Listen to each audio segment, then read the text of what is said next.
Hi everyone, today I will be sharing how to use a stylus extension.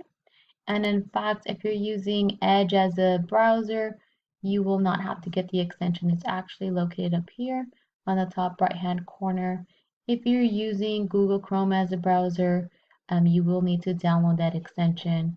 It's a web paint app for your browser. And this is actually really beneficial for doing any math problems in the classroom, as you can easily cast this onto a smart TV. So let me go ahead and show you how this works. What I have here is a worksheet that I pulled off online, and it has addition word problems.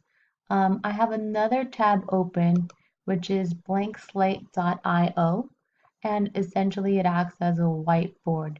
What's nice about this is that I can go ahead and copy and paste a word problem onto this whiteboard. So now I don't have to type out the problem. I'm able to read this with the whole class, and we can draw a picture, or we can work this out together.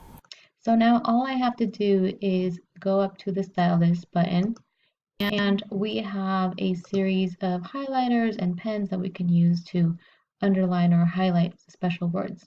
So what's really neat about this program is that I have the option to type out information, to draw it out with my mouse, or in this case, I do have a laptop that converts into tablet mode, so I can go ahead and write on the screen directly. So it's asking me, do you want to switch to tablet mode? Yes. So now I can go ahead and use my finger to write out the addition problem that we have here.